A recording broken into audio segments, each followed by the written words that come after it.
Welcome.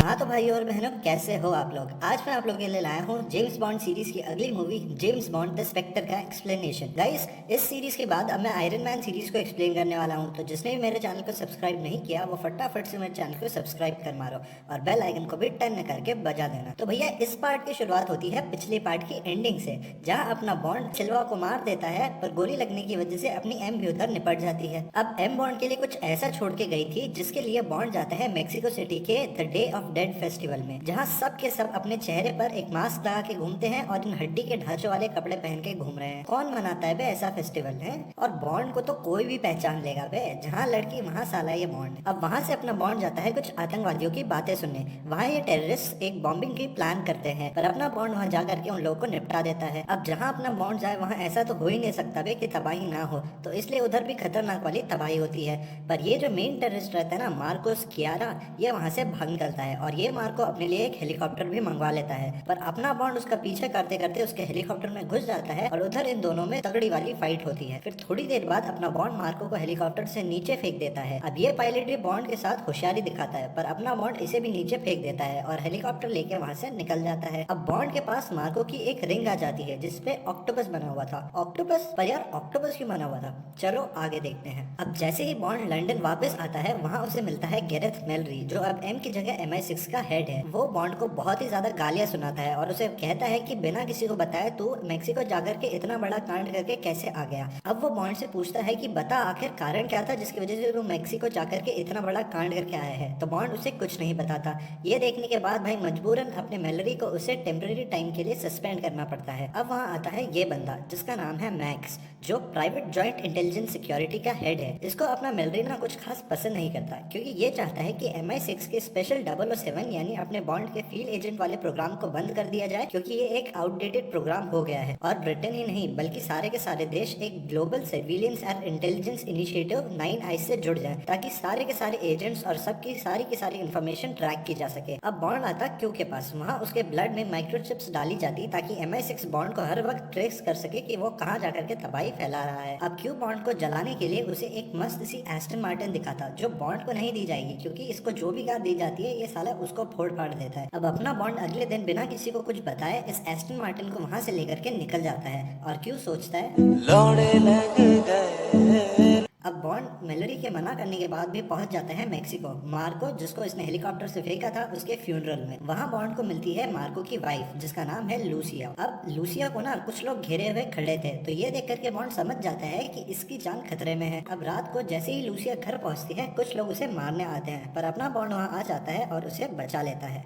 अब वहाँ Lucia bond को बताती है कि मेरा हस्बैंड मार्को एक ऑर्गेनाइजेशन का हिस्सा था जिसमें कई सारे बिजनेसमैन हैं जिनके टेररिस्ट कनेक्शंस भी हैं, और वो लोग आज ही रात को एक मीटिंग रखने वाले हैं। ये बात सुनने के बाद अपना बॉन्ड वहाँ से निकल जाता है। अब वहाँ से अपना बॉन्ड जाता है उस मीटिंग में, जहाँ वो मार्को की इस रिंग की हेल्प से अंदर घुस जाता है, पर इन सब लोगों को पता रहता है कि ये ही बॉन्ड है।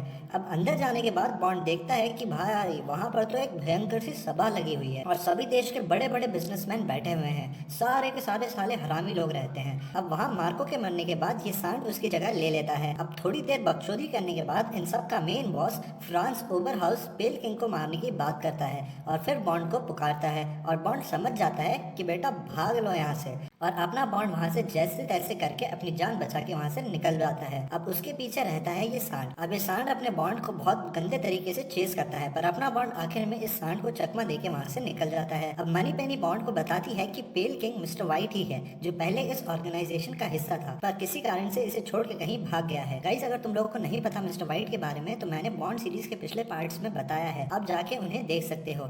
वैसे ये भी एक टेररिस्ट ही है। उधर ये मैक्स अपने मेलरी को बताता है कि बॉन्ड तुझे चकमा देके यहाँ से भाग गया है और तुझे उसके बारे में कुछ नहीं पता, पर मुझे उसके बारे में सब कुछ पता है, इसीलिए मैं कहता हूँ कि तुम्हारी ऑर्गेनाइजेशन पुरानी है और मैं सब कुछ ट्रैक करता हूँ। और ये सुनने के बाद मेलरी को समझ आ जाता है कि इस साले के इरादे कुछ ठीक नहीं है। उधर अपना बॉन्ड जाता है ऑस्ट्रिया, जहाँ मिस्टर वाइट रहता है। वहाँ जाने के बाद बॉन्ड मिस्टर वाइट से मिलता है, जो उसे बताता है कि किसी ने उसे पहले ही जहर दे दिया है और अब वो ज्यादा दिन जिंदा नहीं रहने वाला। अब वाइट बॉन्ड को उसकी बेटी को ढूंढने और उसे प्रोटेक्ट करने को कहता है और बताता है कि वही तुझे ऊपर हाउस तक ले जाएगी, जाएगी और फिर वो बॉन्ड की गन से खुद ही को गोली मार के उधर निपट जाता है और फिर बॉन्ड भी वहाँ से चला जाता है। वहाँ से अपना बॉन्ड जाता है वाइट की बेटी स्वान के पास, जो एक हॉस्पिटल में एक साइकियाट्रिस्ट है। अब वहाँ जाने के बाद बॉन्ड स्वान को सब कुछ बता देता है, पर स्वान उसके साथ जाने से मना कर देती है और बॉन्ड को वहाँ से जाने को कहती है। अब बॉन्ड से मिलने वहाँ पर क्यू आता है। अब बॉन्ड क्यू को मार्को की वो रिंग देता है और उसके बारे में सब कुछ पता करने को कहता है। फिर अपना बॉन्ड देखता है कि स्वान को ये सांड किडनैप करके कहीं ले जा रहा है और अपना बॉन्ड उसका पीछा करता है। अब बॉन्ड के पास भाई कोई कार तो थी नहीं, इसलिए ना वो एक प्लेन से इन लोगों का पीछा करने लग जाता है। अब वहाँ बॉन्ड की तगड़ी किस्मत और स्किल्स के बदौलत बॉन्ड स्वान को वहाँ से बचा करके ले जाता है। वहाँ से वो जाते हैं क्यू के पास। वहाँ क्यू बॉन्ड को बताता है कि बेटा, आज तक पिछले पार्ट्स में जितने भी तूने विलन्स को मारा है ना, वो सारे के सारे एक ही ऑर्गेनाइजेशन से रिलेटेड थे और उन सब का लीडर है फ्रांस ओवरहाउस। गाइस, इन सब लोगों को बॉन्ड ने ही पिछले पार्ट्स में निपटाया है। अब स्वान ये सब देखने के बाद बताती है कि इस ऑर्गेनाइजेशन का नाम है स्पेक्टर। अब स्वान बॉन्ड को ले जाती ला अमेरिकन नाम के एक होटल में, जहाँ व्हाइट अपनी फैमिली के साथ अक्सर आया जाया करता था। वहाँ बॉन्ड को कुछ अजीब सा लगता और जब वो एक दीवार को ध्यान से देखता तो उसे पता चलता कि इसके पार कुछ है और फिर उस दीवार को तोड़ने के बाद उन्हें मिस्टर व्हाइट के बहुत सारे रिकॉर्ड्स और डॉक्यूमेंट्स देखने को मिलते और वहीं उन्हें ओबर हाउस के बेस के बारे में भी पता चलता, जो सहारा डेजर्ट में है। अब अपना बॉन्ड और स्वान वहाँ से जाते एक ट्रेन में बैठ करके ओबर हाउस के उस बेस की तरफ। अब वो लोग बढ़िया ट्रेन में बैठ करके डिनर करते कि अचानक वहाँ पर ये सांड फिर से आ जाता और बॉन्ड पे हमला कर देता। अब बॉन्ड अपनी पूरी ताकत लगा देता पर इस साले सांड को कुछ नहीं होता। अब स्वान वहाँ आके बॉन्ड की हेल्प करने की कोशिश करती पर कुछ खास कामयाब नहीं हो पाती। अब ये सांड अपने बॉन्ड को नीचे फेंकने की कोशिश करता पर अपना बॉन्ड उधर अपना दिमाग लगा करके उसे ही नीचे फेंक देता। अब अपना बॉन्ड और स्वान पहुंच जाते इस सुनसान से स्टेशन पे।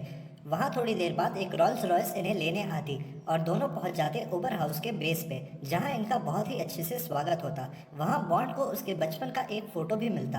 अब थोड़ी देर बाद बॉन्ड और स्वैन ओबर हाउस से मिलते, जो बॉन्ड को बताता कि मेरी ऑर्गेनाइजेशन स्पेक्टर ने ही मैक्स की जॉइंट इंटेलिजेंस को पैसे दिए हैं और मैक्स मेरे लिए ही काम कर रहा है, ताकि हम सभी देशों के इंटेलिजेंस को नई इस प्रोग्राम से जोड़ सकें, जो कि हमारा ही प्रोग्राम है, और फिर हम उसे अपने फायदे के हिसाब से जैसे चाहे वैसे यूज कर सकें। फिर वो बॉन्ड को एक बेंच से बांध देता और उसे टॉर्चर करके मारने लगता। वहाँ वो बॉन्ड को बताता कि बॉन्ड के माता पिता के मरने के बाद उसके पापा ने ही उसे गोद लिया था, पर ओबर हाउस इससे खुश नहीं था, इसलिए उसने अपने ही पापा को मार दिया और खुद भी मरने का नाटक किया और फिर वहाँ से भाग गया। और उसके बाद स्पेक्टर ऑर्गेनाइजेशन को बनाया और बॉन्ड को टारगेट बनाया और उसकी लाइफ में जितने भी अच्छे अच्छे लोगों की डेथ हुई है, जिससे वो बहुत ज्यादा प्यार करता था, उन सब के पीछे ओबर हाउस का ही हाथ था, जैसे कि एम, वेस्पर और भी कई सारे लोग। अब ये ओबर हाउस वहाँ पर बॉन्ड को मारने ही वाला था कि बॉन्ड के हाथ में एक वॉच रहती है, जो बेसिकली एक बॉम्ब रहता है। वहाँ बॉन्ड और स्वैन उस वॉच को ब्लास्ट कर देते हैं और वहाँ से निकल जाते हैं। अब जाते जाते अपना बॉन्ड ओबर हाउस की उस पूरी जगह को बिल्कुल फोड़ डालता है, मतलब बिल्कुल तहस नहस ही कर डालता है। और फिर ये दोनों जाते हैं लंदन नई इस प्रोग्राम को ऑनलाइन जाने से रोकने। लंदन जाके बॉन्ड मेलेरी, क्यू और बाकी टीम से मिलता। वहाँ ये लोग स्वैन को अरेस्ट करने जाते, पर रास्ते में ही इन लोगों पर हमला हो जाता और बॉन्ड को किडनैप कर लिया जाता। मतलब ओबर हाउस अभी भी जिंदा है। अब मेलेरी और बाकी की टीम वहाँ से भागने में कामयाब हो जाती। अब बॉन्ड को ले जाया जाता है MI6 की पुरानी बिल्डिंग में, जिसे इन लोगों ने पहले ही उड़ा दिया था। वहाँ उसे वो ओबर हाउस मिलता, जो उसे बताता कि स्वैन को इसी बिल्डिंग में कहीं छुपाया गया है और इस पूरी बिल्डिंग में बॉम्ब फिट कर दिए गए हैं, जो कि 3 मिनट में फट जाएंगे।